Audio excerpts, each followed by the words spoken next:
Welcome to Devva's Room, a powerful new series co-hosted by Lead On and the Force for Health Network. Inspired by the legacy of Dr. Devva Kasnitz, this special interactive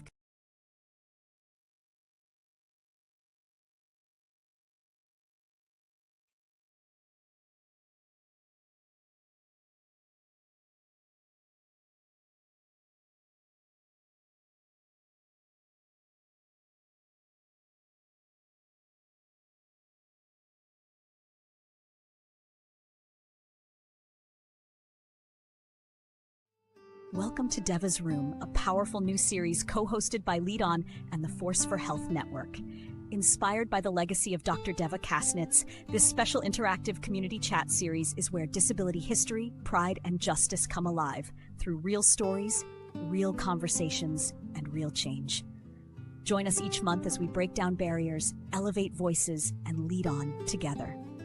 Now let's meet our co-hosts. I don't know what is going on technology-wise, but we are going to figure it out. My name is Lucy Howell. This is the Force for Health Network. I'm joined here by my partner, Dr. Robert Gillio, and this is the third episode of Devva's Room Live. We've got some exciting hosts coming up here, but as we go ahead and deal with some technical issues here, I'm going to bring my ASL interpreter up on the screen. Hello, Michelle. It's great to see you. And we will also go ahead and bring up, let me see in the, okay, I don't see Scott in my Zoom room. So it's Wednesday, July 9th, and we have been so excited to work with this group called Lead On. And Lead On stands for Leaders Engaged in Advocacy for Disabilities Online. And it's only been, this will be our third show, Rob, right? And Correct. The leaders that Susan Fitzmaurice and Gordon Fuller have brought to the table for these conversations that puts this big spotlight on the world of disabilities, right? Has been so fascinating. And you and I, as founders of the Force for Health Network, have learned so much, right? And so as we wait for our co-hosts to come back in, and we're looking for Scott, Cooper, or Alice that's representing the Zoom room, you'll notice that this graphic right here, the second QR code, our Lead On leaders are actually hosting a Zoom room for those that need a little bit more assistance. And right as we were going live, some glitchy things happened. So hopefully we'll go ahead and be able to edit that out. But Ra, I'm the CEO and co-founder of Force for Health Network, and we are just on a mission to make sure that everybody has access to information and resources to be a better force for health for themselves, their families, and their communities. And my partner in crime, Dr. Robert Gillio, is our Chief Medical Officer and the co-founder as well. Rob, as we wait for some co-hosts to come in, can you go ahead and share some opening thoughts today? Well, thank you, Lucy, and thank you, Lead On Leadership. I'm inspired by the excitement and the expertise of the folks that are part of this team and behind the team, those that have worked with Devva, those that have worked in a professional capacity, those that are working to remember Devva, and those that are collecting and getting together in a Zoom room even to have a sense of community. I recently became disabled after, let's just say, major spinal surgery left me with some neurologic deficits. And I find it very isolating. And one of the beauties of what the group here is doing is getting together, utilizing whatever mechanisms necessary, and to overcome the abilities and the disabilities they might have. For instance, the sign language interpreter, for instance, the captions that may be on your screen, for instance, a platform that can create a community of people locally as well as globally. So I get involved with this because I want to just share our platform and see what other subject matter experts do. I'm a physician, I'm a pulmonologist, but I'm an amateur at disability and getting through tough stuff, but I'm learning, and I'm learning from others that have been through it and subject matter experts of those that are dealing with issues of disability. And what I'm really learning is that historically, Lucy, and I'm glad for the lineup that is on the show, disability has been dealt with different ways over the ages, the Middle Ages, and is being dealt with differently by the leaders of our culture and our politics now. I just want to make sure we don't come full circle. And so this is a time to really advocate for each other. I'm doing it my little way with helping with this maybe helping facilitate this call, or at least not screwing up the technology as I try and help with glitches here. But I'm wanting us to be thinking about how we can use technology not just to meet and socialize, meet and share information, but also meet and share information to those that are trying to affect policy. In Pennsylvania, we have a governor, his name's Josh Shapiro. I happen to like him quite a bit. And his Department of Health has a disability service. And at some point, we'll put the links up. I'll share them with Lucy to share. But they are asking people to say, help us in Pennsylvania set our priorities. We've got less money than we thought we'd have. And we have less money than we need for everyone. So what are our priorities? So I want to make sure folks that are watching this share their thoughts, because it's us that they need to hear from, not just from those that maybe sell a wheelchair or do other services, but at the people that are trying to be helped. What do they need to help us as a government and as a policy agency? You know, I am bummed that Susan, our co-host, I mean, she is our fearless leader here, and is just so passionate about wanting to carry out the legacy of Devva Kasnitz. You know, one of the things that she really wanted to promote was, it's wonderful to have these conversations within the confinements of academia and, you know, and studies. But one of Devva's dreams was to bring the conversation to the community, bring it to the everyday people, so that we can, A, reduce stigma, B, better advocate for those in need. Quite frankly, my biggest takeaway from working with the Lead On group, as just a Main Street mama, I am not a medical professional. That's why I have my partner. I'm just a Main Street mama, learning and trying to be a better force for health, is even just when you say disabilities, like I've learned that there's visual, audio, and mobility. Like that was just not on, you know, it just wasn't apparent to me. And when you take just one step into this space, you're like, whoa. Like there's so much to learn. So let's just go ahead and stay on pace here. You know, we've got at least Brenda and Rosemarie in the backstage. And one of the reasons why Susan was excited to bring this cast together is because she told me that these guys were like legacy makers, trailblazers in the disability studies. And if you go back years, when they were first starting, that they were kind of one of the only ones in the room saying things and having this conversation. And the reason why Susan wanted to coin this part one, no longer the only one in the room, is because of that. There has been growth. There's so much more to go. But with that being said, I'm just going to go ahead and bring up Brenda and Rosemarie. And Georgina may be joining us in the Zoom room, but we have to bring Scott and Alice back to the stage so that we can bring her in. And we'll learn about our technical glitches later. But let me go ahead and bring Brenda, Joe Brueggemann, and also Rosemarie Garland to the stage as Devva's heroes. You know, as we put the graphics and the promo together, we were like, well, there's so many titles and so many abbreviations behind their name. How do you want me to present everybody? And Susan said, just present them as friends and colleagues of Devva. And that's a great adjective right there. So since Susan's not here to make some introductions, let's start with you, Brenda. Can you just share with us a little bit about who you are, what you're doing now and why are you here speaking with us today? Sure.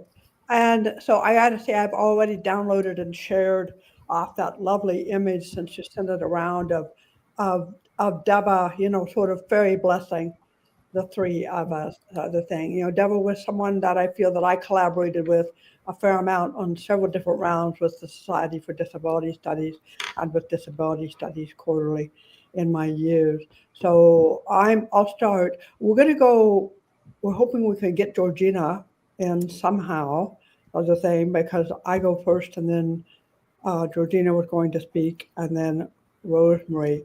So Rosemarie, do you want to go ahead and introduce yourself now too, or do you want to wait till you come on? How should we do this? Before we bring Rosemarie, I would like to know who you are.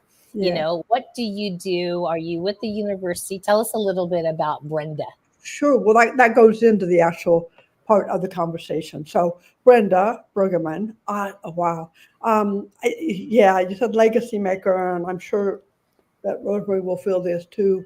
I feel there's so many ways I could introduce myself in settings right now. I would just say, maybe I should say that I first came to an SDS conference in 1995, and I wrote in Washington, D.C., and I wrote a poem about it because I took out my hearing aids because I didn't need them at all. And I ended up leaving them there and lost them. They got lost. And so I don't know, somehow that's just a really resonant story, and to find that SDS very early on in my career. I do work in both deaf studies and in disability studies, and it's with the humanities angle. It's always with an angle on rhetoric, the art of persuasion. And lately, my big passion is art. And so I think that's what I can say now. I'm located right now at the University of Connecticut in Hartford, in the Hartford area. And like I said, I am the Main Street Mama, so leave it to me to ask the questions that people might not feel comfortable with. I'm just going to go ahead and ask them, right? So earlier when you were speaking with me, you showed me you have some tools right here. You're captioning off your phone. So even if our StreamYard broadcast platform does not have the captions, you are helping yourself because you've got that tool in front of you to help you because you are legally deaf, right? Yes. Yeah. So you can hear. I don't know whether I'm legal or illegal anymore. Officially, what is the PC term? For blindness, but yeah, I don't really have anything left. It's genetic in my family, so I've had from birth, and of course with age, the degeneration is only just greater. So I know at this point, I know dozens of hacks to things. Hi, Georgina. This is Alice. I'm hosting this and Georgina and I do all the time is we hack things for each other because we have different embodiments, and so that's a way we of collaboration. I saw Alice join the stage, and even though Alice, there's no picture, I could hear you. So if there is Georgina and Susan in the Zoom room, I'm going to add you to the stage right now, just to see if we can at least include the voice in this conversation. Are you there, Alice? I am. I'm not sure.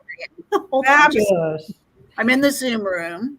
Awesome. And I also logged into the stage because we lost the YouTube on the sharing over here. Georgina is in the room. Can you say hi, Georgina? Not sure if she can hear you. Georgina, can you say hello? Hello? Oh, at least we have Georgina's voice. That is a start. Awesome. Yeah. And then, so why don't we just kind of keep it right here so that at least Georgina can be part of the conversation as planned also. And we just went through Brenda's introduction. And so I'm going to pass the baton should I pass it to Georgina then? I know you guys kind of had a plan of, sure, Georgina, would you like to introduce, is Susan in the room by chance? I don't know, but I have Georgina on the screen. I do not have the YouTube stream any longer.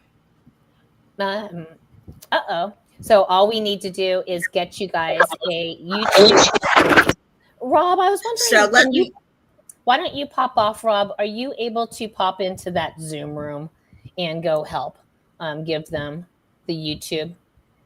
I'll try. Can I give that assignment to you? I'm going to pop you off the screen here and see if we can get Rob to the rescue for you guys. Okay, great. Okay, perfect. And then, and so since Georgina, we can't hear, let's go to you, Rosemarie. Tell us a little bit about yourself and why are you so passionate about this space? It's very nice to be here. Thank you for including us. My name is Rosemarie Garland-Thomson, and I am an educator like Georgina and Brenda. And I've been working in disability studies and disability research and disability bioethics for a long time. And I began my work as an English teacher. I've always been an English teacher, but when I was in graduate school at Brandeis University, I met Irving Kenneth Zola, who is the father of disability studies in some ways, and also the founder of Disability Studies Quarterly and the Society for Disability Studies. And this was a revelation to me because I was working in literature about disability, but I had no idea that there was a whole field, a whole set of researchers and a whole canon of work, mostly in sociology, about disability studies. And when I met Irv Zola, the first thing he did, he was a real mensch. And he used a cane and called himself a polio. He invited me to come to the Society for Disability Studies. And of course, I had no idea that existed. And this was probably in the very late 1980s. And so I went to the first Society for Disability Studies meeting in the late 1980s that I attended. And it was revelatory for me because I was no longer the only one in the room. Mm-hmm. And I attended that professional conference every year that I could, which I think was pretty much every year, while the conference was in person. And it would be often in Bethesda, or it would be in Berkeley or other places. And I worked also with the professional organizations. The Modern Language Association started a disability interest group, if you will. And that's where I met Georgina and Brenda. But we also spent time together at Society for Disability Studies and these various professional conferences. And they were revelatory, as I said, because most of us had been doing our work and living our lives in isolation from other people with disabilities. Most people with disabilities don't have other family members, although some of us do with disabilities. And so we joined with each other. We became friends, we became colleagues, we taught together, we researched together. And Brenda and Georgina and I, over the years, established a strong friendship, but also a strong archive, if you will, of projects that we worked on together.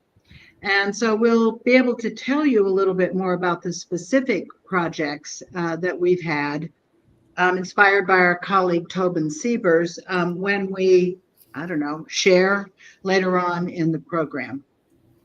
Well, we're excited to hear about that project. I mean, I want to go ahead and let's see, Scott, I see you in the back room here. I'm going to go ahead and bring you on and see if possibly you could help me with either Georgina coming in from the Zoom like we were doing prior, or Alice I had muted just because there's some other. Are you able to come in and bring a voice in from the Zoom room?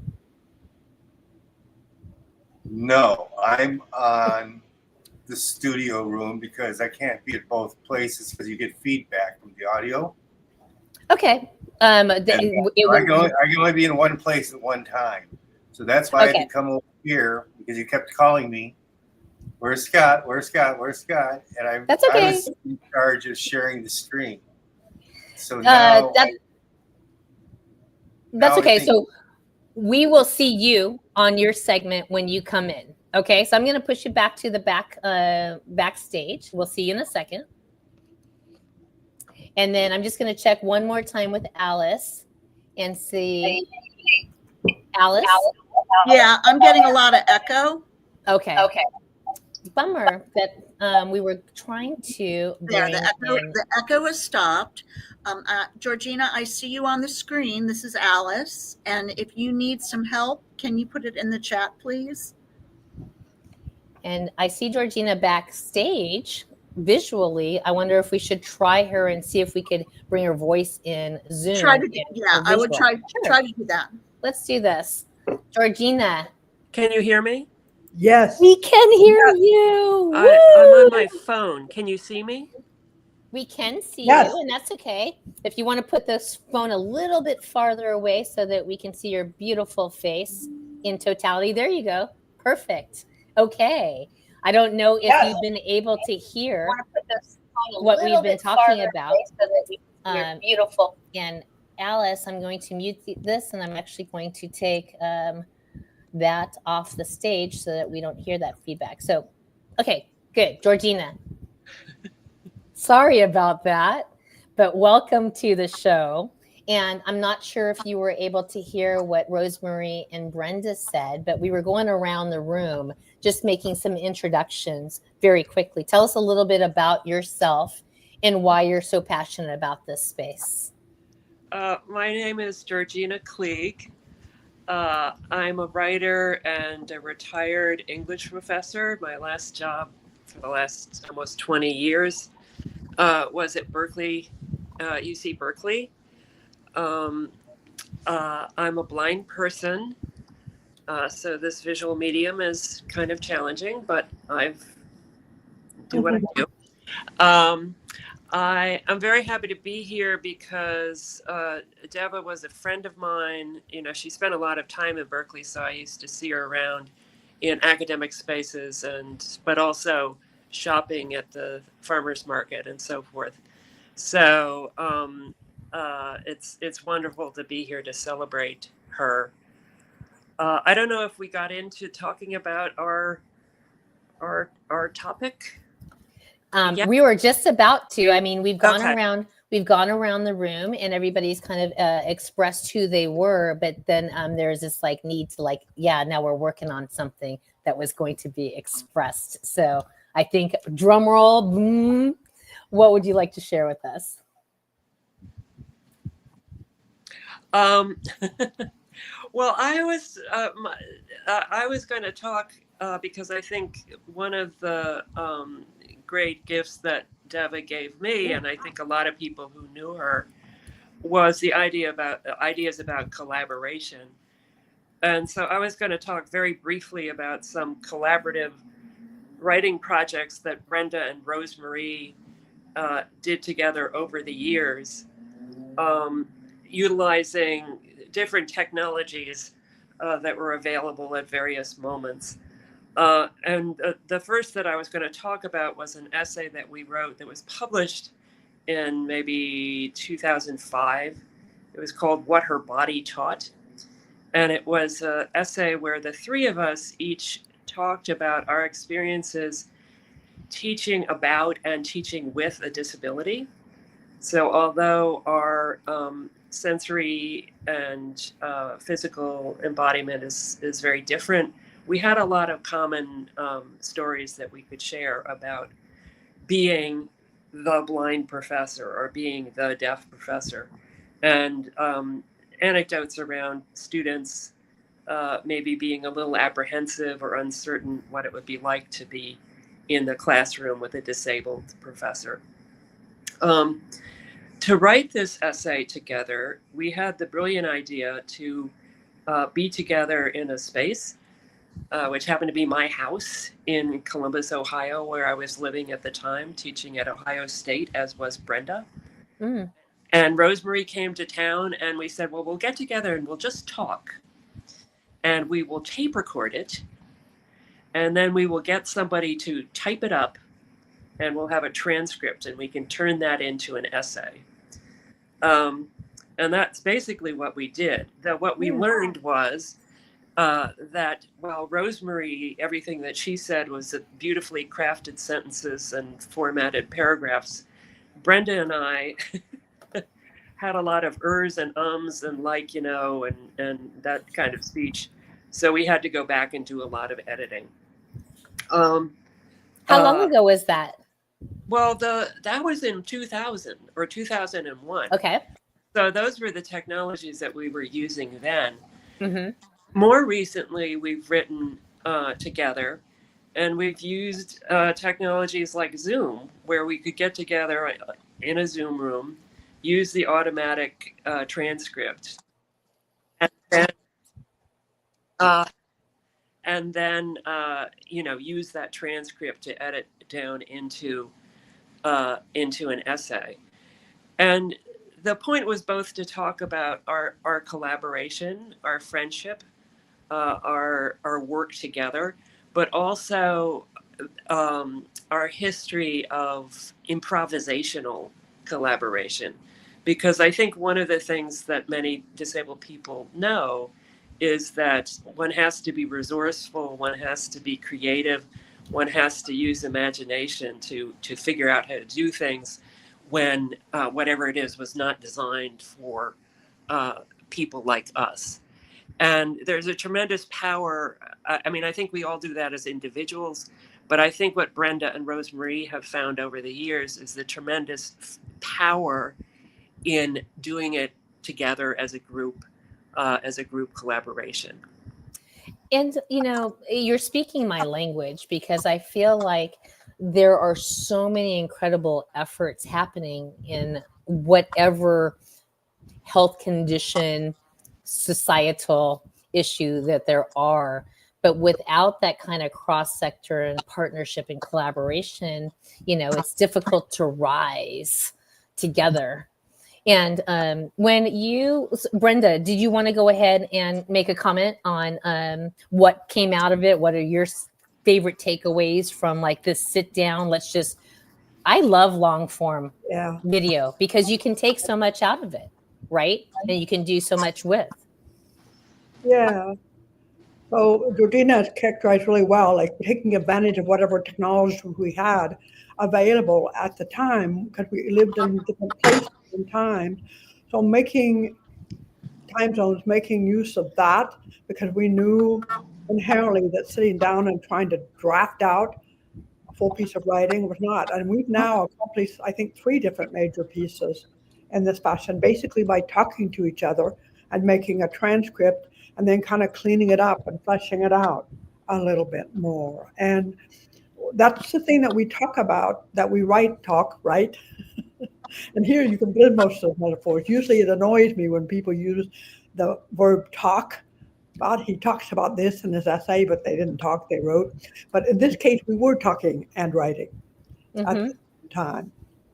The piece is called, that we're talking about, spinning about, is called No Longer the Only One in the Room. Oh, it's actually called that. I love it. Okay. Yeah, it was published in the Journal of Literary and Cultural Disability Studies 2 years ago, on the 20th anniversary of that journal, which comes out of the UK, and it's been edited by David Bolt. And he invited us. The title of the whole issue was 20 Years On, and he invited us to do something for it. And that's what we came up with. So what happened was we decided to kind of do this by using a technology in some ways, that the Greeks had used to memorize speeches with. And they would memorize speeches by imagining themselves walking from different rooms, okay, in their house or doors in the spaces. And it wasn't that they actually did that walk, but that's how they imagined it to help the memory along. So we came up with this idea of like 3 major rooms that we've been in together.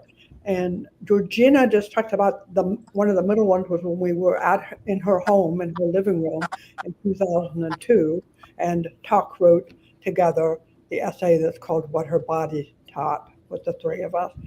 And so then this one, we begin this one actually going back 10 years before that, 1995, which is the year when the Modern Language Association called together a group of scholars and people and became the first major academic organization on its own to want to try to engage access. At that time, they were mostly interested in access convention. And I think probably because older members, long paying dues, and then the MLA, the longer you are and the higher your salary are, the more dues you pay. And they were losing those members because they wouldn't come to the convention. And the ADA had just passed. So I won't let everything. We will be happy to share this piece, a PDF of the piece, because unless you have a library, a university library, you probably won't be able to get access to it. And so the format is really just so you had the interviews that were videoed, and then you cleaned up the transcripts to create a PDF journal book publication, right? And then the what I am wanting to do with this group, we love to work with nonprofits to help them amplify voice, mission, knowledge, perhaps even, you know, a new revenue stream together, but we'll get to that later. But I like to pull out tidbits from each show. For example, the very first show that we did, where we did Devva's Remembering Devva, and we kind of did, you know, the recap of all the stories, but we also hosted some producers of a movie called Disposable Humanity. And I'd never heard of the T4 program, which was just horrific. I just got goosebumps down my legs just even saying it, you know. And so we made a quiz because that'll be part of our reality health games. And we'll try and get people to learn about that T4 program. The second program we did, we worked with Mark Friedman, you know, about the history of disabilities, and then also with the history. I forgot her name right now. It's not coming to me. It's actually in my video, but just the history at the beginning of the U.S. 1776. Today we're going to be talking to Lucy in our second segment about disabilities in medieval times. So it's just so fascinating. So we took some tidbits out of that. So I'm happy to, like, if you guys have 10 facts that you want people to know, you know, that maybe are coming out of your publication, you know, just 10 key takeaways, happy to help craft, you know, a learning type of challenge for you so that we can associate it to this. But going to you, Georgina, if you don't mind, I'm going to bring you back to stage. Or Rosemarie, did you want to go ahead and say anything following Georgina's recap of your? It reminds me kind of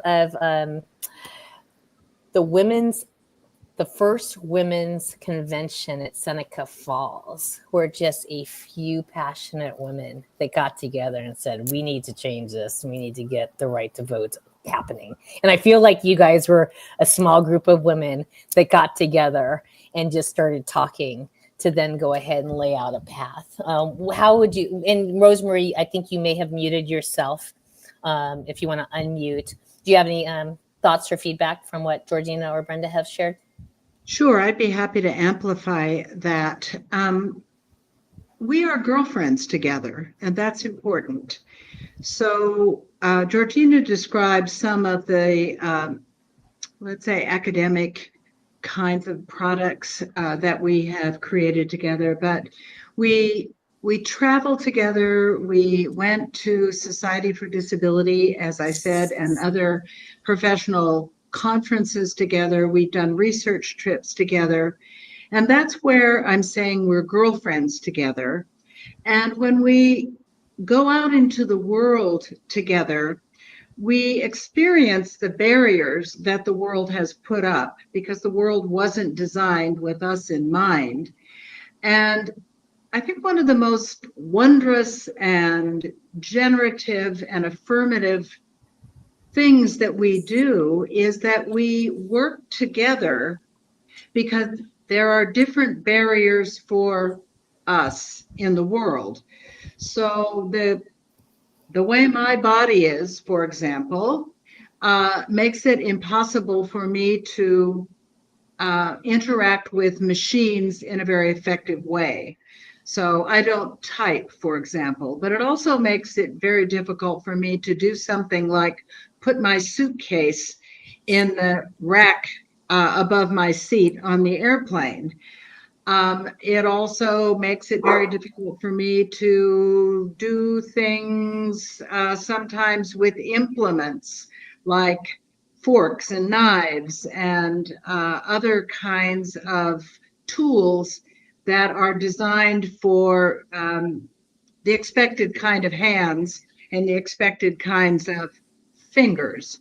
So Georgina, of course, has a different kind of a body. And so there are different barriers for somebody like Georgina and different barriers for somebody like Brenda. So when the three of us set off in the world as these three goddesses having fun together, we have a complementarity that's a lot of fun.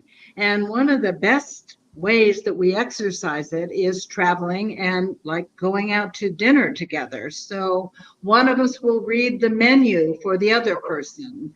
One of us will taste the wine for all three of us. One of us will throw the luggage up or carry the suitcases or carry the passports. One of us will open the doors. One of us will do all the typing. And it's a collaboration of being together and being girlfriends together and having fun together and getting good work done in the world together. When you were speaking, when you were just saying that, it just clicked in my mind. And maybe we should have kind of even promoted this even differently, because you three girlfriends all coming to the disability table with the audio, visual, and mobility issues is like the piece de resistance, I think, with with the three of you coming together and actually publishing together. What I'd actually like to clarify a little bit is the language of issues. So I would say that the three of us don't have issues, but the three of us run into barriers. I think that's a really good way to conceptualize it, because it's a metaphor for the designed and built world. We run into stuff that impedes our capacities to do what it is that we want to do. And that's the picture or the description of us being together that I think is it's a more dynamic conceptualization of our friendship. I would like to add to that too. It's not the issues, but yes, the barriers. But then there's also the exquisite joy and insight that comes out of some of the hacking. For example, in that piece that we're talking about, when we were talking about the Modern Language Association in those first meetings, they were incredibly tense, because everything, even though the MLA seemed so welcoming to us, and they brought us in for 2 days, and they had to build a little wooden ramp out front of the building at the last minute for us to get in, and we have a photo up taken of that. And then they took us out to this lavish dinner, and smiled and back patted us all night. And then the next day, when we went into the official meeting, everything we asked for was no, no, no. And so we had to learn, immediately we had to re-strategize, how we're going to hack this system, because they want us there. And one thing that happened, because the meetings were so tense, Georgina and I would fly back to Columbus, Ohio together, and we would exchange what Rosemarie has come to call disability gossip, in that because of, maybe not because of my deafness, and who knows, maybe it's because of me, but I read people's body language really, really well. Okay? And academics like to think they don't have any body language. And in some ways, then they're the ones that have the most, because they're doing all these performative things to cloak it. So I would describe to Georgina the things I was seeing.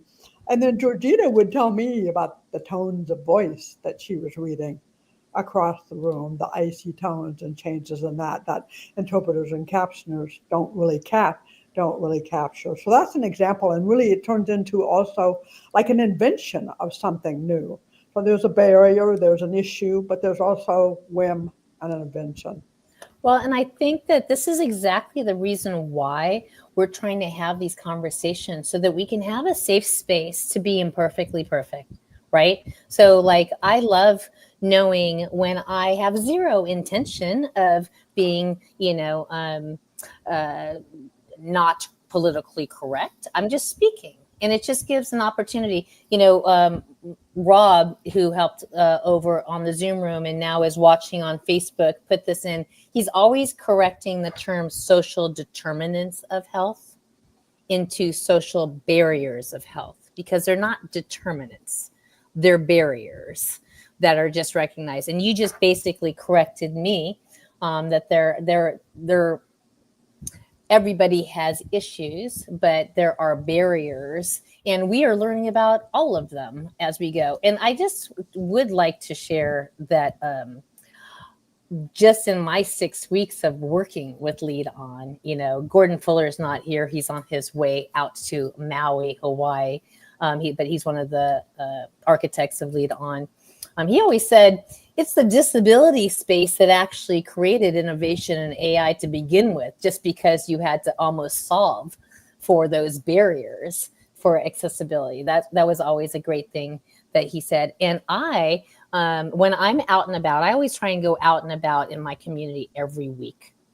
And now, because we're trying to build a scorecard together, like what would the perfect community look like to address the visibility, the audio, or the mobile. So when I was out at my local town center, and they had a big new aquatic center across from the mayor's council, I'm looking at all of the, making sure that all the sidewalks had wheelchair accessibility, right? And I actually took pictures, because now I'm just more aware and more empathetic, and I'm almost turning it into a game, because that's really what we want to do for you guys, is help identify those communities who do it better, best practices, and we want to hear from you. I don't know. That's just kind of what I wanted to share into as we take it out of the academic world and out of those living with, right, a condition into the general public, what we as a general public can do to be more empathetic. Georgina, do you want to, I'm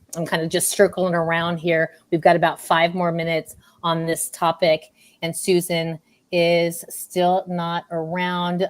Alice, I will bring you into the stage just in case we can bring a voice. Do we have any questions at all from the Zoom room that you'd like to share?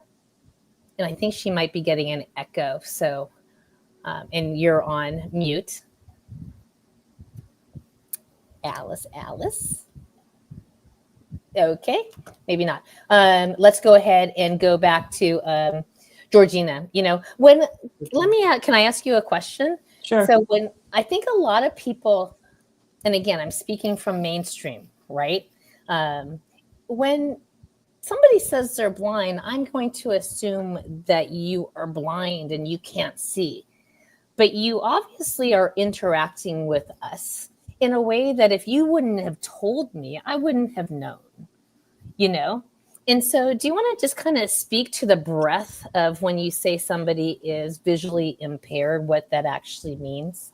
Yeah, I mean, blindness, like other disabilities, is not a monolith. That is to say, it's, there's a wide range of experiences within the category of blindness.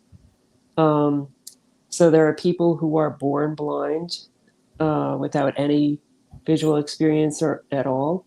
People who acquire blindness later, either as a child, as an adolescent, or later in life. Sometimes there's a sudden loss of vision. Sometimes it's gradual, so on and so forth. So there's a wide range of experience that we can refer to as blindness. I think for me, what's key is that is how I maneuver through the world. I use a white cane. I have some residual vision, but it's not really useful for anything. It's there. but it doesn't do much for me. So basically, it's there, but it's not helping me navigate. It's not helping me read. It certainly doesn't help me drive a car or any of the sorts of things that are understood to be standard human activities. Does that answer your question? Yeah, I was just wondering. I mean, it's just when I talk to Gordon and when I talk to everybody, like Brenda, I can hear maybe a little bit in your voice that might indicate, possible hearing. But again, in an everyday setting, if I wasn't as aware in this topic, I might not say, oh, she's hard of hearing. So I was just wanting to bring that up. I'll just follow up a little bit to say that, a lot of people will tell me that I don't look blind. And I come back with to say, well, who are you comparing me to? Who is the blind person you're comparing me to? And 9 times out of 10, they're comparing me to, say, a movie or a television portrayal of a blind person, which is done by a sighted actor who exaggerates a lot of, that people are sort of stumbling around and groping and have, staring straight ahead and so on and so forth. But that, I don't know any real life blind people who look like that. So I think it's sort of a question of like, who are you, who's the blind person you're comparing me to when you say I don't. When I say it, it isn't necessarily looks. It's just interacting with you. Because you're not like, oh, I can't see. Like, so I don't know. We went and we did 2 courses on the Force for Health on how to use your iPhone accessibility settings, right? Google phone, just so that we can train more community health workers who are in front of people that might have issues that don't know how to do that on their phone.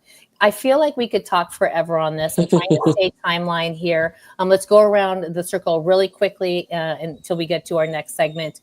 Brenda, final closing thoughts on this topic and moving forward. What would you like the general community to know?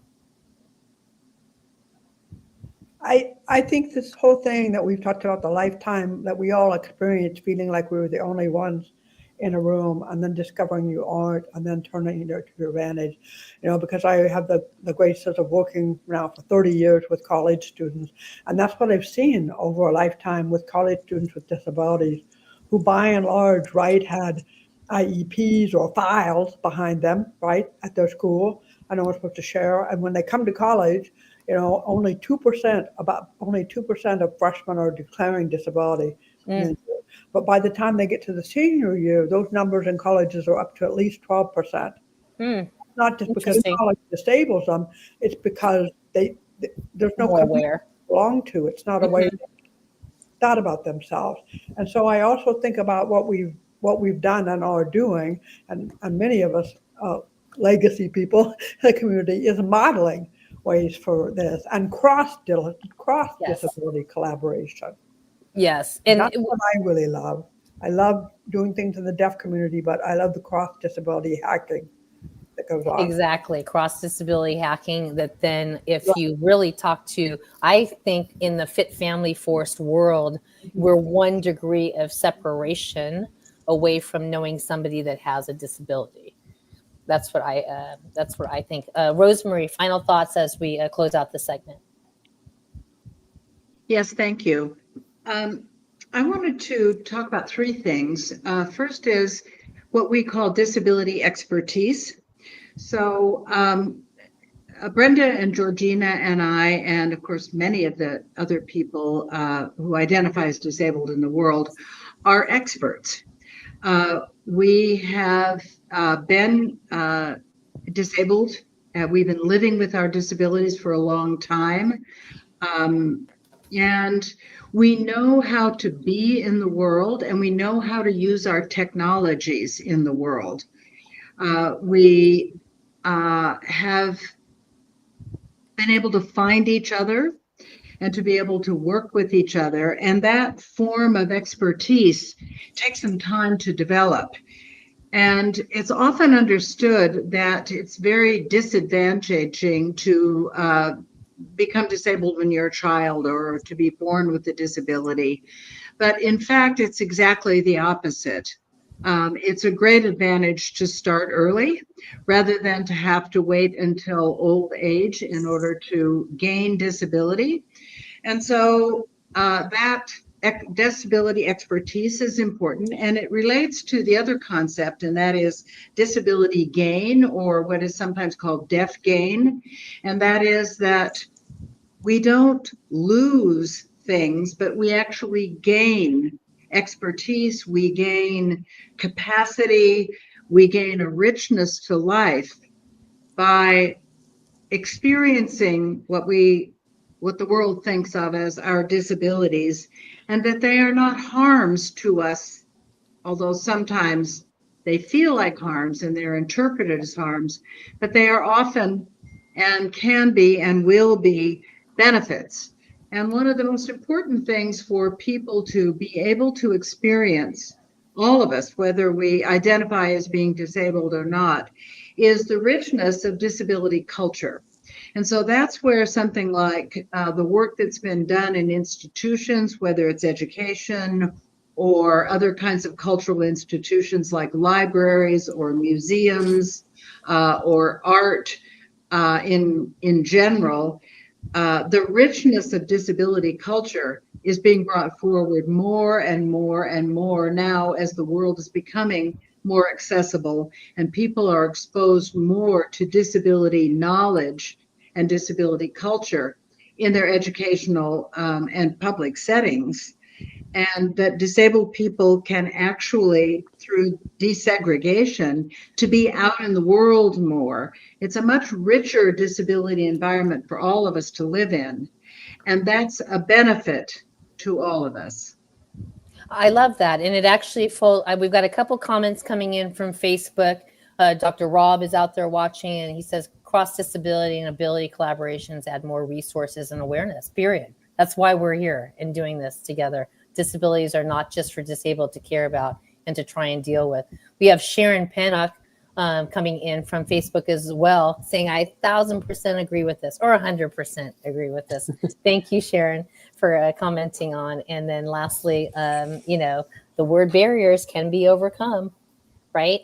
So, well, thank you so much for joining. Like I said, this is the type of conversation that we are happy to host as we bridge out into general community. And we invite you to join our speakers lounge over at the Force for Health Academy for Lead On. We will get you more information on that, afterwards, but you're part of this special family, right, that Susan is trying to curate as Devva's friends and colleagues. And we want to try and help kind of facilitate the aggregation and the collaboration even more so by doing so. So thank you so much for joining. We appreciate you. And we're going to go ahead and move on to our next segment.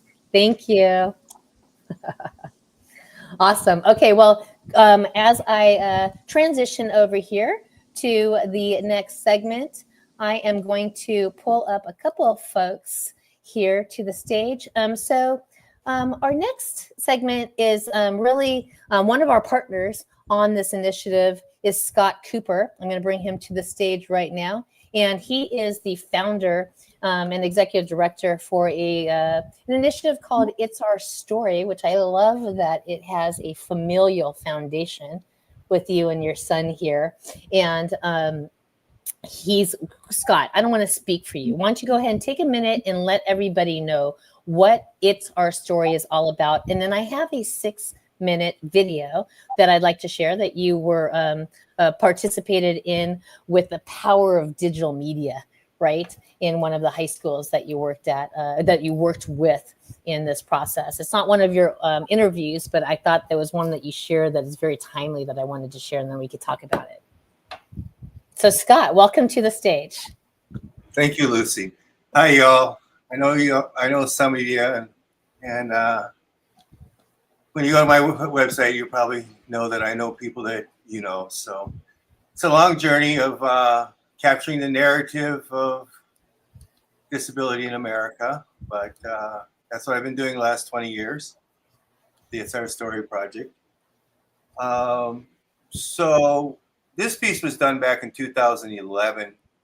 Our major focus is to get our story into 6th through 12th graders, ideally through the History Day programs. But this was an after-school program that we made a pitch to PSA in 2010, and they gave us some finances to work with a high school that had 4,500 brown and black kids right across the street from other containment center where they had about 1,500 kids that were not able to participate with the big kids. So we went in there with a cross-pollination concept of inclusion for all. We made additions.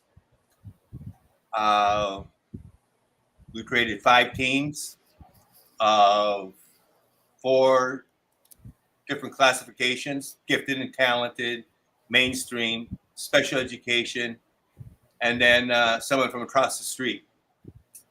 And we did 8 weeks, 20 hours of instruction after school. And so this is just the process video of what happened over those 8 weeks.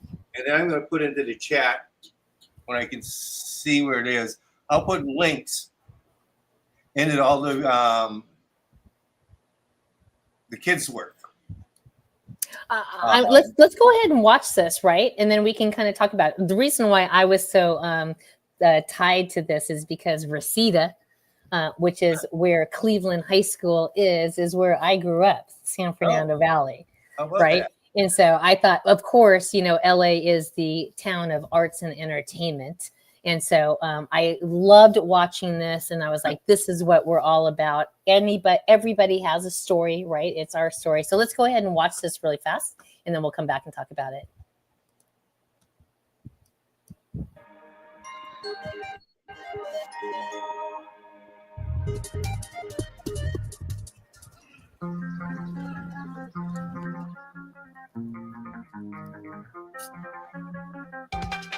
I think that for a lot of people with disabilities, you close doors for yourself before you even get there. And so for a program like this, it's really, I think, the most valuable aspect of it, but beyond the films themselves, is the instilling in the students the notion that you can make a film, you can tell your story, and people will want to hear that story because it actually speaks to something universal.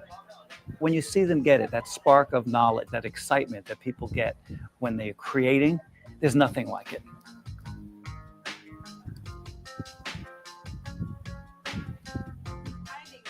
Media is a currency for communication. We're here to give those tools to a new generation. This wasn't recess. This wasn't finger painting. It was production.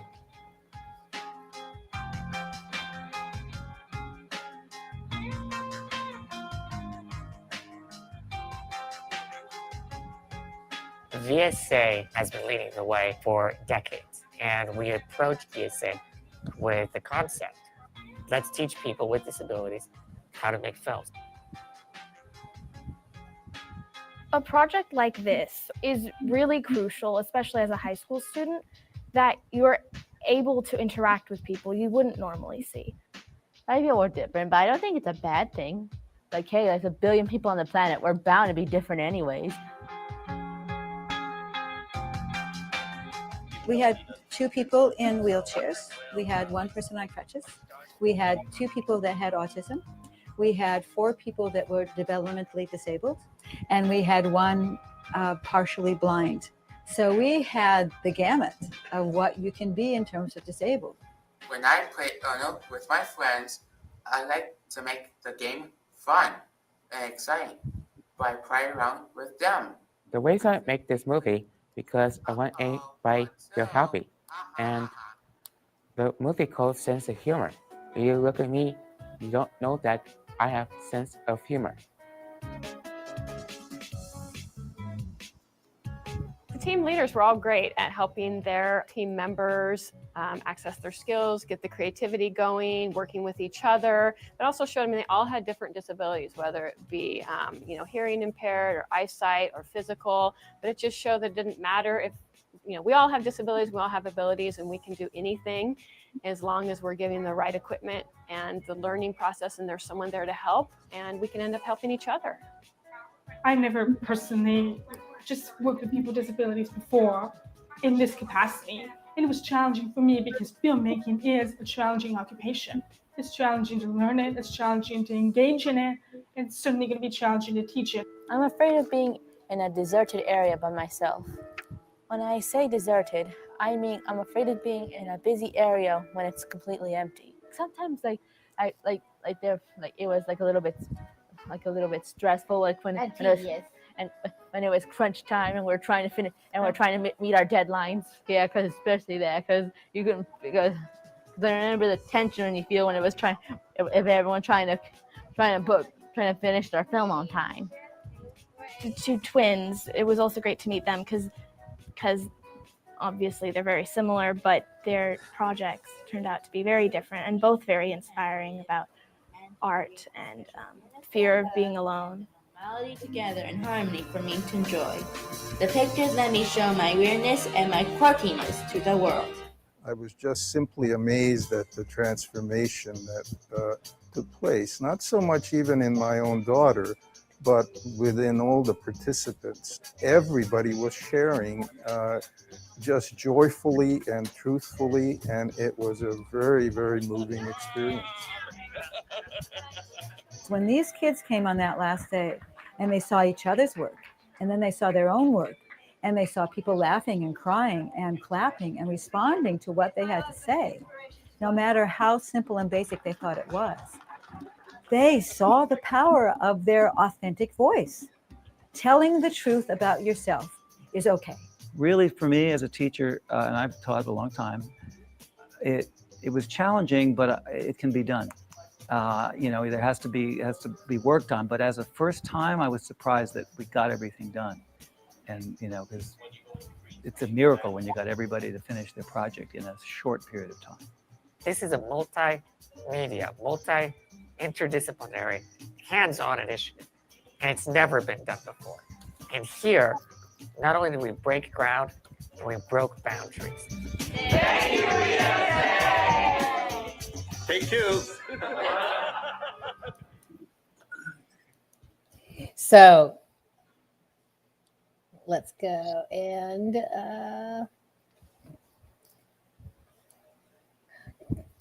gosh, my brain is not working today, man. I'm trying to get the formats going. I mean, I thought that was awesome. And, we are running a little bit late on time, so we don't have a ton of time for discussion on this. But Scott, what was your kind of big takeaway from that project? Well, as you see, the only time I was in that whole movie was at the end at the take two, because I was the cameraman. Yeah, you were involved in it. You were involved in it, and you got the credits. And so, well, it's fall down 7 times, get up 8, and it was a nice project, but it was supposed to be a 3-part deal, but then VSA lost $14 million in funding in 2011, so they couldn't complete the other 2 projects, which were to try it again, to perfect it, and make an online tutorial, so everybody would have a peer-to-peer type of experience with more in-depth backgrounds of all the students that participated within that, and then go into government implementation of building it with standards-based and implementing it through congressional things. But for any of you that were around with VSA in 2011, it was just something that wasn't one of our proudest moments in history. Here's the thing. I mean, we're in 2025 and everybody's in a contraction mode. One of the things that we're trying to do is teach digital media literacy, content creation. And when I saw all of those short films that those students did, it reminded me of many projects that came out of a project that we were involved in across the state of Ohio called HPAC, Health, professional affinities community. And so they kind of went through an ideas project. They identified an issue that they cared about. Some of the highlighted, I remember one club that we interviewed and have a nice little video on was somebody in the blind space. And so she wanted the visually impaired space. And so they did a video and did some workshops. And so I think it's just continuing to work together. We can't step back and say, oh, funding went away, you know, now what? We've got kind of new tools. And so I'm looking forward to just continuing to work with groups like yours and say, how can we take a great idea in a way that meets all the U.S. health standards, right? So that schools have a reason to go ahead and incorporate it in such a way that it is empowering student voices. That's kind of where I saw that. I loved that project, and I'm like, there's no reason why every single school shouldn't have some type of digital media literacy and content creation, you know, program. It should be tucked into CTE. In fact, that's kind of what we're working on out here in Tucson, is to make sure that high schoolers can graduate with the ability to create a video. We're working with 12 different colleges right now and working with freshmen, sophomore, and juniors and seniors who have never had to create an About Me video. And those skills. We're finishing up 8-week after school programming that goes right into digital design. And I just finished doing about 15 lesson plans over 8 weeks. And it'd be a 300-page document for those of you in education.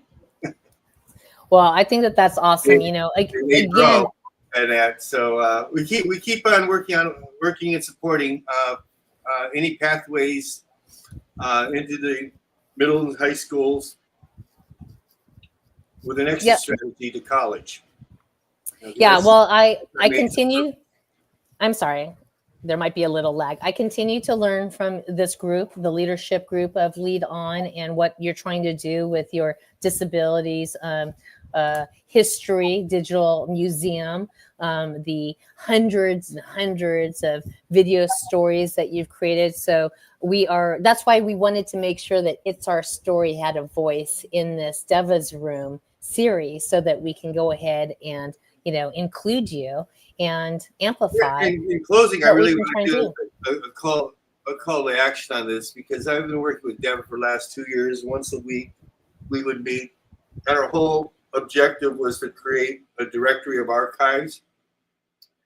And somehow this Devva's Room was to fulfill that mission, because we wanted to have a archive of all of our stories, our content, and our papers, with pathways to digitize those undigitized archives. But I'm just going to do a call out. We're really in need of a survey specialist, because that's what Devva's real skill was with the community. Was she knew how to do survey questionnaires, studies, and everything. We have the parameters set, but we need some professional guidance. So if there's anyone out there, contact Susan. And I think that we've got a bunch of interns, and I would love to be able to assign, you know, one of those interns to this space, and we can kind of help them play in the reality health games with us on that. So awesome. Thank you so much, Scott, for joining, and we will look forward to sharing another It's Our Story segment next month. Okay. Thank you for the time. Yeah, no problem. And so we are going to go ahead and move on to our final segment here, which is, I love the fact that her name is Lucy, right? Where are you? Lucy Barnhouse. And so I'm going to bring her to the stage. And again, I'm sorry, folks, that my co-host, Susan Fitzmaurice, had some technical issues today. So I'm kind of like going solo on here, but I'm bringing Lucy to the stage.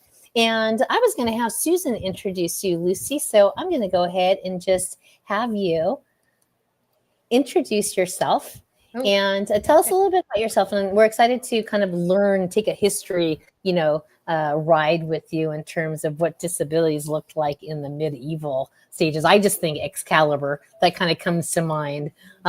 of medieval, but you share with us who you, that's probably wrong. Remember, I am a non-expert, a B+ in everything, Main Street Mama.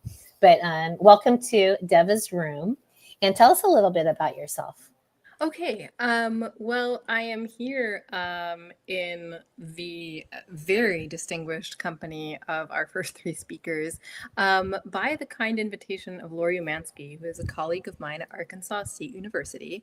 I am a medievalist. I work on medieval hospitals, among other things, and am active in medieval disability studies. In the field of medieval studies, as elsewhere, disability studies and disability activism are closely intertwined. And in large part because I think telling stories of disability history that start with the birth of the clinic or start in a modern era where we see the creation of what I would call the normative body mind and the sort of cultural violence that is often associated with that. I think it is important and potentially generative to show the multiplicity of possibilities that existed for understanding and experiencing disability in the pre-modern world. Because I specialize in medieval Europe, that's the area of the globe that I will be focusing on.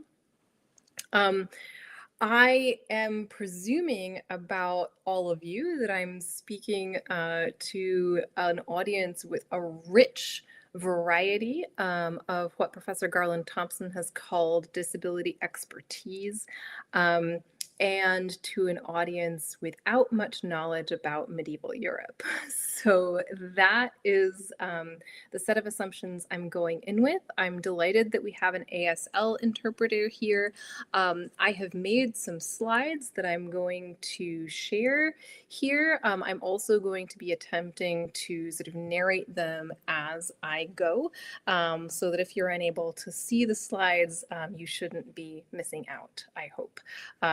I'm sure we're all familiar with the challenges of aiming for universal design, and I was told by Susan that I could kind of just do whatever, show up, and that the space would do its best to... We are a perfectly imperfect, no, we are a perfectly imperfect space. Wonderful. So, well, yes. I love that. I will attempt to live up to its ethos, and I'm delighted to be invited into it.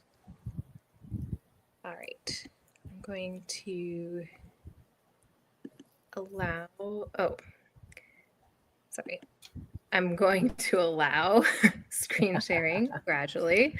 And because you're taking reign and didn't ask me, I'm assuming that you know how to do that. From StreamYard, you would just go to the present button down below. And then you, if you uploaded a PDF, or are you trying to screen share? Well, I was trying to screen share. I'm so sorry. I may have to leave and come back because it's being a bit difficult. Well, let me try to share slides. I'm so sorry. It didn't occur to me that this would be different than Zoom. Different than Zoom. That's true. In the meantime, if you'd like, StreamYard is different. You can go ahead and share your screen where it would just be a down at the bottom when you say present. Well, and you that's... So yes, nominally, but it says I would have to quit my internet browser and then come back. So what can you email me the slides and then I could do it? That is absolutely a possibility, but I'm going to just upload the file instead. Oh, perfect. I'm so even better. Sorry, everyone, as I vamp awkwardly here and attempt to upload no worries. My slides. Apropos Excalibur, I love Excalibur with a fierce love. It's such a weird movie, and I say that as a compliment. And I think reading King Arthur in Excalibur as a disability figure, which he becomes, is just so rich and great. Nigel Terry in that movie makes me cry every time also. Interesting. I love Excalibur, but of course it's a fantasy. It's a richly layered example of medievalism, but it's not anywhere near what medieval Europe is, though I think it is an interesting site for the production of cliches about the Middle Ages and the reproduction of cliches about the Middle Ages. One of the things that I am going to be discussing, of course, is the way in which medievalism represents disability or doesn't. Got it. So okay, perfect. So you're controlling your slides. Awesome. I am. Okay, I am. perfect. At long last. Yes. Thank you, everyone, for your patience. As we look at manuscript evidence for experiences of disability in the Middle Ages, I'm opening with this image of a man who is a pilgrim.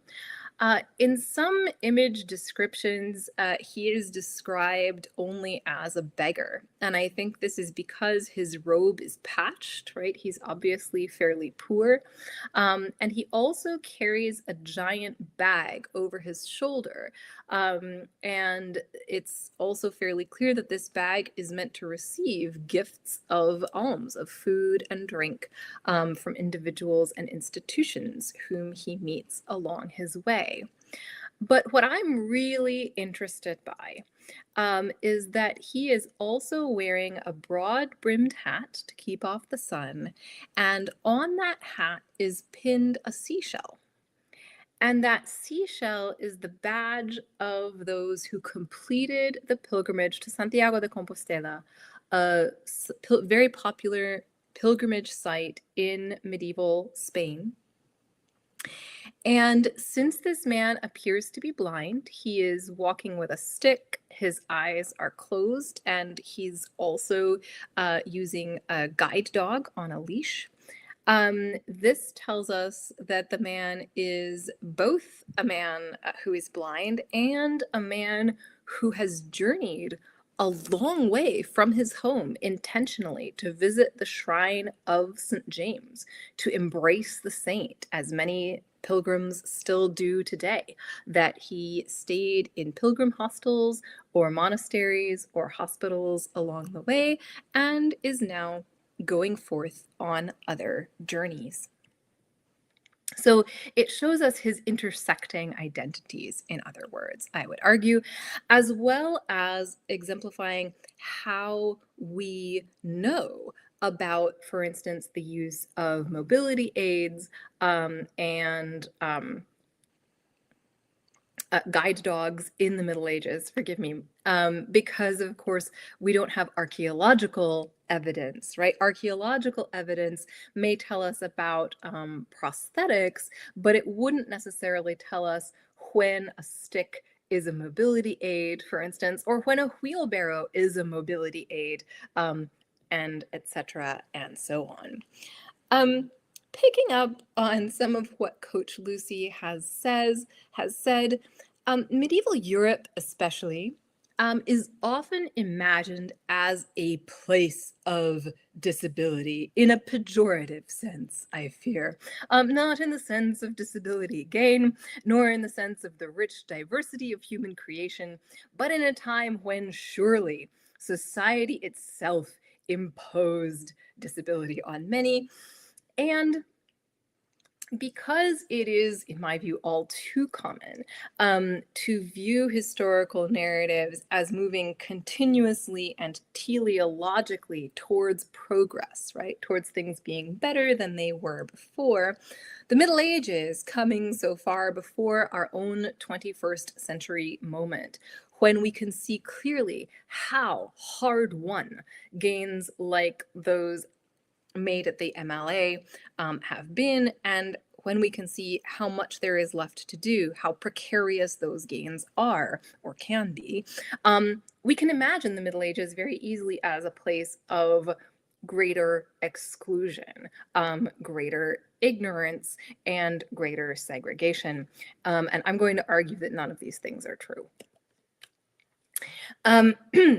So, bodies and minds.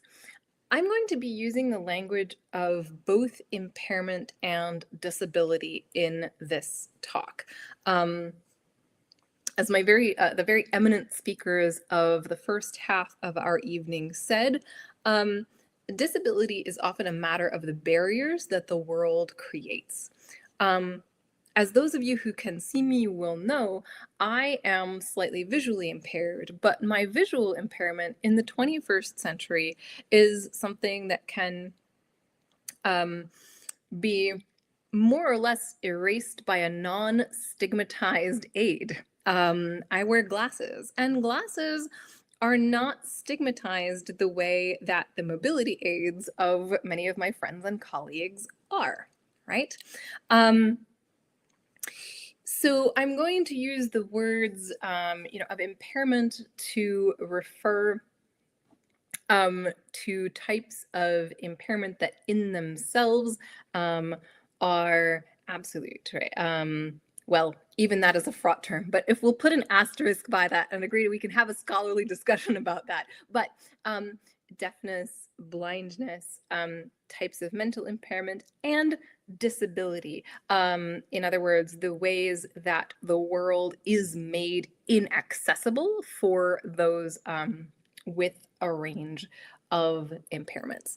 Now, I'm saying this not in an attempt to replicate an imaginary, artificial, and I would argue inherently ableist distinction between those who are disabled and those who are not. I am not currently disabled. I have been temporarily disabled in the past. I don't know what the future holds. But the medieval period, I would argue, does not create conceptually or culturally the types of boundaries between the imagined, idealized, able-bodied norm or neurotypical norm, the idealized abled body mind, and everyone else that our society far too often does. Medieval categories are much more flexible. In medieval Europe, I'm talking about usually a society that is culturally Christian for the majority. And in all three of the Abrahamic faiths present in medieval Europe, there is a very central understanding of the human body as inherently imperfect, inherently fragile, and always subject to infirmity. And in the language of theologians, there is often the language that we all, in a sense, became disabled with the first sin of Adam and Eve, and that this limitation of our human bodies is inherent. But there is also a sense in which the diversity of human bodies and minds itself is a good of creation. This is an argument made by the very eminent theologian Thomas Aquinas, known as the angelic doctor. He argued that the perfection of the resurrected body at the end of time itself would not result in the creation of homogeneous bodies or homogeneous minds. It would not result in everyone having the same mobility capabilities, the same sensory abilities, but we would retain our marvelous diversity because God delights in it. So you may already be getting the sense that medieval categories just do not map on to modern categories of understanding disability community in any sense at all, really. So as scholars, we can use a variety of theoretical lenses to approach disability in the Middle Ages.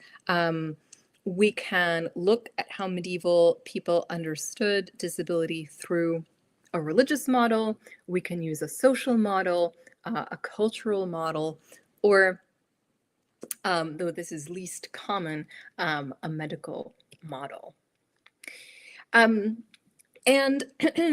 I've spoken a little bit before about why I'm using the language of disability and impairment, precisely because we do not see in the medieval period evidence for a disability community in the same way that we do in our own historical moment. It is no news to anyone here that the idea of community and interdependence is at the core of disability activism. But while the idea of interdependence, I would argue, is much more mainstream in medieval societies than it is in our own, we don't have evidence for, say, a disability identity that would unite our blind pilgrim with a deaf monk, for instance, or a notary without the use of one leg, right? And I use the example of the notary without the use of one leg because of a specific case to which I'll come back a little bit later. So while we see people with a range of experiences of impairment, it is not clear to me, alas, that there would have been a sense of a shared community identity conferred by disability. We do have in both Latin and vernacular languages, language for those who receive support from hospitals and other places, as the infirm, or sometimes just the poor of Christ, right? Those who, for any number of reasons, including, but by no means limited to, some form of disability, are in need of support from the community, and thus use the resources of hospitals and monasteries to receive food, drink, clothing, and shelter in changing combinations. We can also speak of social disability that might be conferred by, for instance, certain diseases or conditions. And here I would argue that this is much more linked to symptoms than it is to what we would understand as any particular disease identity or diagnosis. So in other words, if someone was diagnosed as having leprosy, but did not have visible symptoms, they might remain integrated within their community until their symptoms became more marked, whether this was in the form of facial difference or losing nerve sensitivity, for instance.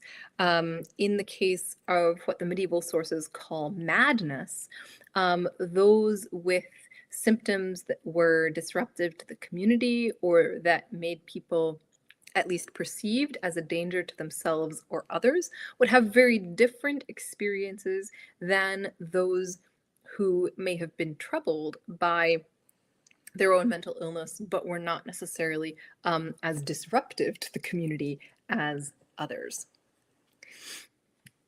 I realize that I'm covering a lot of ground here. I'm mindful of time. I'm intentionally providing an overview, which I hope you'll be free to ask questions about. That's awesome. I'm just in the background listening along, and maybe in about 5 more minutes we can wrap up, and because there are some questions that we can go ahead and open up for discussion. But I love it. I wrote down poor of Christ and infirmed as opposed to disabled. It was more of a infirm. It's not a verb, but infirm, right? Those who might be infirm. Yes. I'm showing here, thank you for the note on time, a personification of old age. And I highlight this because it was understood that age was always, more or less, inevitably, progressively disabling. As Professor Garland-Thomson has observed, one gains a lot of disability expertise by experiencing disability from a young age. That was also obviously a possibility. But I highlight this too because I think it gets at an important thing, which is the medieval understanding of disability as a common part of the human experience, not something that is either siloed or limited to a few. These manuscript images give us a few more illustrations of how we know about things like mobility aids, like hand trestles in the image on the left. I have another guide dog in the upper image on the right. And the blind man who is using the guide dog in that image, interestingly, has a sort of triangle with noise-making items on the bottom. So it's a sort of clapper or bell that he could use both to orient himself in space and to attract alms from passersby. The third image on the slide points to a potential difficulty in some of our sources. This shows an image from the Gospels. It shows us another blind man with his obedient dog crouching at his heels. The dog is very interested in what is going on and is paying close attention to the second man in this picture, who is standing quite close to the blind man with a hand on the blind man's face. And this is because the second man in the picture is Christ. So this is a representation of one of the miracle stories in the Gospels in which Christ returns sight to a man without it. And this points to a potential problem in some of our sources, which is that many of the sources that medievalists use to learn about social experiences of disability are miracle stories. In other words, a genre, a literary genre that expects cure as the end of the story. I don't need to tell this audience how problematic that is, of course, to how we understand how most people with disabilities would have navigated the world and what their expectations and the expectations of their community would have been. I do think it's relevant to note here that for medieval people in all sorts of situations, attempts at intervention with an idea of possible cure and palliative care or adaptation in an assumption that a cure might not be possible existed alongside each other all the time. So that, our pilgrim on the first slide might have gone to Santiago de Compostela with the idea that St. James might choose to make him sighted, but I don't think this necessarily has the implications that cure-seeking behaviors would have in our own society today. There's also the fact that saintly bodies themselves are inherently very far outside anything that could be conceived of as a norm. But that's another whole story that we definitely don't have time for. I'll save that. Ask questions if you want. This image is about another kind of unusual body, which is a royal body. So the reason we have extra evidence about the body of Baldwin of Jerusalem, whom some of you may know from Ridley Scott's Kingdom of Heaven, not in any way accurate, beautiful films though. And here we see Baldwin at the age of about 10 being diagnosed with nerve damage by his tutor. His tutor noticed that Baldwin, when playing with other children, didn't seem to evince pain in the ways that he would have expected him to show pain in rough and tumble boys' games. So he tested for nerve damage and found it, which confirmed his diagnostic suspicion that the young boy had leprosy. And I'm using the term leprosy instead of Hansen's disease because we don't know that what medieval people called leprosy lined up with our contemporary disease identity. That's another long digression, and may I just say to our interpreter, thank you so much, and also I'm sorry. A brief note just about in conclusion is about places where we might find people with disabilities statistically overrepresented. One place is in the monastery. Monasteries had sign language. They had sign language because it was part of the monastic vow not to speak except at appointed times. So they developed specific sign languages. We know about this because they made little glossaries about them, which I love, that enabled them to silently, for instance, ask a friend to pass the fish at dinner. So, in other words, the monastery is a space that would have fewer barriers to those with hearing impairments than other spaces.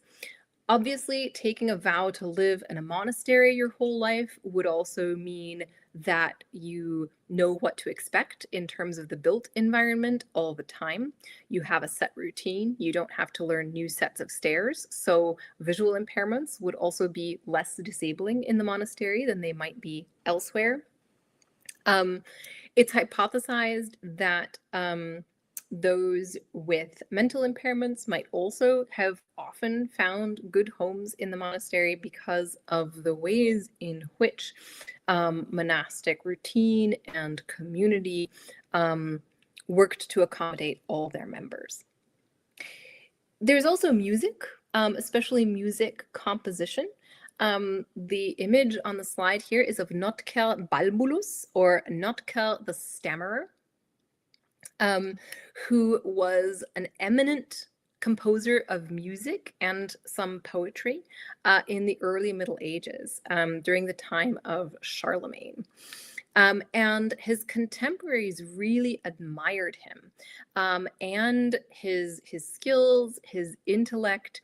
We can get some hints of customary ableism, perhaps, in the fact that so many contemporaries specify about him that although his tongue stuttered, his intellect did not, right? They're very anxious to insist that he's really, really great. You know, don't let yourself be misled by prejudices about people with speech impairments.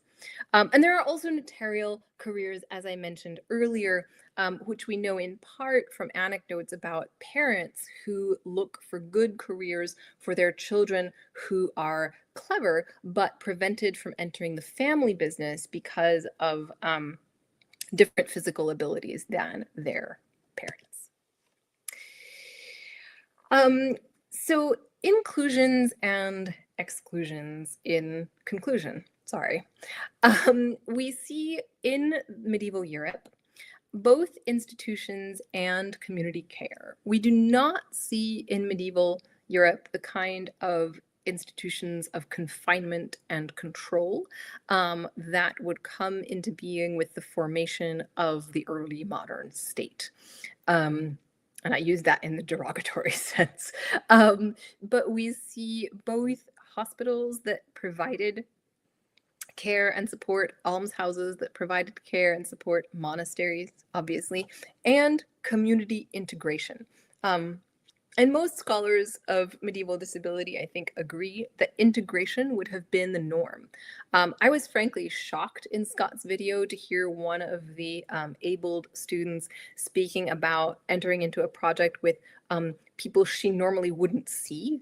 And I was like, you normally wouldn't see people using wheelchairs? So we don't see that kind of segregation and exclusion in the medieval period. We do see a wide range of medieval understandings of disability, informed by religion, informed by class, gender, and culture in intersecting ways. We see symptoms often as decisive in determining the types of care that were available to people and determining the way they interacted with and were integrated with their communities. And thinking about care and/versus cure is always one of the challenges, I think, for scholars attempting to assess medieval disability and how it affected people's lived experience. Thank you so much. You know, I've been texting back and forth with Susan during your presentation. She's like, let her talk till 8. I'm enjoying this. I was like, we're good. I want to open it up for some questions because there are a couple questions that we can kind of like maybe close out this segment up until the top of the hour with that. But fascinating. Thank you so much. I'm going to take the presentation off the screen now, and I'm going to go ahead and kind of come back to maybe this type of format so that you are featured there. And then I'm going to come over here to one of the questions that Susan would like me to ask you. I'm going to bring it up right now. Ask, was disability nearly universal, so nothing exceptional about it? How would you want to respond to Susan's comment or question like that? I would say that the key thing is that disability was conceptualized as potentially universal, right? So while I think it would be somewhat unusual today for someone unconnected with disability activism or scholarship circles to say something like, well, you know, I'm currently abled, or I'm not currently disabled, that reflects an attitude, I think, that would have been much more normative in medieval Europe than it is in our own individualistic society that can sometimes seek to, I think, be disconnected with the realities of the human body. Again, I'm playing Main Street Mama here, right? So when I look at this question, I guess I'm not necessarily as clear as to what it was disability nearly universal versus exceptional. What is she actually trying to ask here, just so that I can understand the well, I'm not sure where Susan is in relation to this space. I'm presuming that she can hear our discussion. She can hear and she can see, although and she's listening in awesome. LinkedIn Great. and YouTube. Okay. Yep. So as I understand this question, right, this is about cultural framing, right, rather than an absolute state. So what I think Susan is attempting to sort of confirm here is an understanding that I think is correct about a distinction I'm making between contemporary ableist society that frames disability as an exception to the normative body mind, right? The normative body that is abled, and to draw on previous speakers' examples, right, that can read the menu, taste the wine, hoist the suitcases, and, you know, get into the restaurant in the first place, okay? So I am saying that the normative body mind in that sense does not exist in medieval Europe, and that therefore disability is understood as potentially universal, potentially affecting anyone. And that there are all sorts of things that can make such boundaries as there are fluid, right, around any category we can imagine. So her follow-up to that, and it's interesting as you distinguish between exceptional and universal, you know, this is a stretch, but were the creatures in Gothic depictions in reality, you know, foundationed with people with disabilities in any way, shape? That's her question, right? That I literally copied and pasted. Right, yes, I'm going to say no. Okay. I think you're talking about gargoyles. And the answer is no. I would not be surprised, sadly, to learn that that's a widespread idea somehow, but no. I really, gargoyles are a whole other subject. I could talk about gargoyles, but no. While I think there's also a conversation to be had about the idea of monstrosity and disability, and I don't know in this audience how many people are engaged with the scholarly and other conversations around monstrosity or freakishness, to draw on one of our other speakers' frameworks and disability, but no, if you're talking about little marginal creatures or gargoyles, I'm going to say no. That's no. Okay. And then Alice had a comment/question from YouTube. It's such a rich topic. And she was just maybe asking if you knew of any resources, perhaps for school-age children on this topic. Aha. Well, I'm going to recommend, Alice, an open access source book. One second. It's not designed specifically for school-aged children, and making medieval resources that are designed for K-12 is an ongoing project. If you want to contact me, I can certainly put you in touch with someone who is editing a forthcoming book designed for mostly the high school classroom. I don't know what school ages you're talking about. I'm dropping the link in the chat to the open access medieval disability sourcebook. It includes an introduction, which gives what I think of as a kind of language around disability studies 101 introduction. And then it's just translations and editions of primary sources. So it gives you access to medieval sources, though of course, not the background on, okay, so here's how you interpret Chaucer writing about a deaf woman going on pilgrimage and talking about her awesome sex life. That's awesome. And we'll make sure that we share that link in the follow-up of streams. Brenda from YouTube, our guest earlier, I'm not sure if you were able to catch. No, it kind of comes in two parts here. So while I also agree with you, Alice and Sharon, I always believe it's important and meaningful for me to try and take all people doing work in disability studies, disability culture, and I'm going to show part 2, and disability advocacy and activism on their grounds and terms. 100%. 100%. I'm not sure where I might have departed from that or been perceived to depart from that. But yes. Yeah. As we kind of close out this topic and this segment, and I'm going to bring it back, which I'm trying to take that comment off here.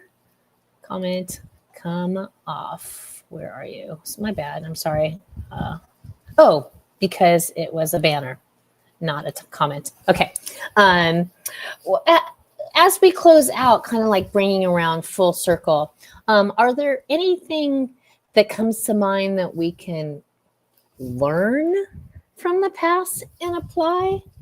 And in the same token, is there something from the time that you absolutely don't want to see in modern time? It's kind of a, an interesting question. I don't know. Part of what I got from that was that there wasn't really a distinction of disabled. There was perhaps maybe the that is just a condition that we need to now go care for, etc. I don't know. What do you feel like? Compare and contrast then and now, the best thing or the worst thing? Okay. That's a loaded question. I wouldn't be doing what I'm doing if I didn't believe that the past had lessons for today. I think that the norm of integration is certainly something that is aspirational or can be aspirational. I think that the understanding of ability and disability as contingent is also something valuable from the Middle Ages that can be helpful to us today.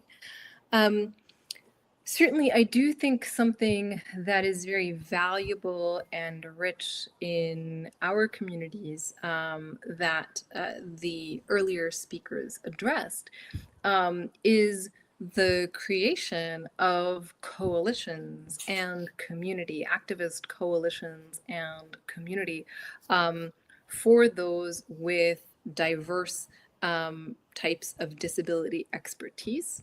And I certainly, I hope obviously, view that as a rich good that we don't have evidence for existing in the Middle Ages. Yeah, so those things I think I would highlight as things from medieval Europe that I think would make our own society less ableist, and types of disability gain that we have now that did not exist, as far as I can tell, in the European Middle Ages. Interesting. As we close out, of course, I want to just go ahead and include all comments. I'm just going to bring up Brenda's again. She's just making the comment from deafblind scholar and teacher John Henner. How you language is beautiful. Don't let anyone tell you your language is wrong. Your languaging is the story of your life. And I think that that's like a perfect kind of closing tone and comment that brings both of these segments kind of full circle here as we close out. So Brenda, thank you so much for saying that. Again, the Force for Health Network is seeking just to partner with, health focused nonprofits and initiatives, just in an effort to amplify voice, mission, perhaps to bridge it into general community. And whether it's living with a disability, perhaps messaging to the medical community, perhaps, or the general community, because it's really advocacy. It's that's what Lead On stands for, right? Leaders engaged in advocacy for disabilities online, and just kind of being the sandbox that people can come to and perhaps work more cross-sectorally, we'll say, again, against the various disability types. And again, I represent the mainstream general public. And so we love to create the platform to have conversations, to be perfectly imperfect and not be afraid to say something that might be wrong. When I wrote down the thing that you had said, the high schooler made the comment, and sometimes like things just get said, without ill intent, it just gets said. And, sometimes that truth comes out, and we're just need to just not be so responsive and just more like lean towards the middle so we can move towards, everybody being a force for health. That's where I come in on this. But thank you so much, Lucy, for your wisdom. I mean, it blows me away the amount of knowledge and education that happens when you take a hyper focus at a particular point in time, right? And then become the expert about that. So that was fascinating. Any closing thoughts for today's segment that you'd like the general public to know from your perspective as an advocate and maybe your subject matter expertise from the medieval times? Oh goodness! Anytime you can push back about cliches about the Dark Ages is a good time. But don't let it stop you enjoying good movies. That's perfect. That's perfect. Okay, well, thank you very much, Lucy. Thank you for joining us. And this will be live. This will be viewable on YouTube and Facebook and LinkedIn for future. And if you wanted to go ahead and share it out, I love your segment. That's why I wanted to come off screen so I can go ahead and have that edited, and then we will put it into our Force for Health Academy, and we'll hopefully give people a badge for watching this segment of the Lead On Devva's Room show. So thanks for joining. And that'll be it for that is it for the show today. Again, this is Lucy Howell with the Force for Health Network. I'm so sorry, Susan. My apologies go out to my co-host, Susan Fitzmaurice, who had some technical issues. But again, we kind of live and learn and try and do better with every single one. And let me go ahead and just kind of bring up a couple quick little things here. And So the next episode of Devva's Room will be the second Wednesday in August. And we'll have some interesting things. We've got some, if you want more information, I'm just going to write this. I love you-leadon.com/Devva. And I'm going to put this banner up here just so that folks can go ahead and grab that if you are interested in more information. I'll leave that up there for a second. Susan actually has on her site all of the upcoming shows that will be scheduled from here through December. And starting in August, we will actually be working with the Lead On group, and we are going to do and launch a academy, the Lead On Academy. And so heads up for that information, and it'll be a fun way to fundraise. So if you love this space and you want to lean in to lead on in Devva's memory and legacy making efforts, and we invite you to join. So just heads up for that in August. Honestly, we were going to do that 30 days ago, but we're kind of putting the brakes on a little bit with this partnership group because we want to come out of the gates fully accessible with everything that we've talked about today. So we are doing some deep dive on making some enhancements at the Force for Health so that we are out of the gate strong. So looking forward to making those announcements in August. So until then,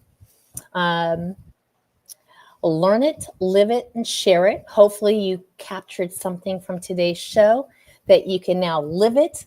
Like I said earlier, I'm now cognizant on some of the things that accessibility issues address, like sidewalks, and then share it. So learn it, live it, share it, be a force for health. And until next time, remember, lead on. Thanks for joining. Thank you for joining us in Devva's Room, a special series hosted by Lead On and powered by the Force for Health Network. This is designed to be an interactive space where we honor history, elevate lived experience, and reimagine the future of disability justice together. Dr. Devva Kasnitz believed these conversations belonged in our communities, not just in classrooms. And today, you helped make that real. To keep learning, connecting, and organizing, join the Lead On community at the Force for Health Network, where your voice truly matters. Until next time, thank you for showing up, speaking up, and standing up. In the words of our inspirational leader, Justin Dart, known as the father of the American Disabilities, ACT, who passed away back in 2002, I love you. Lead on.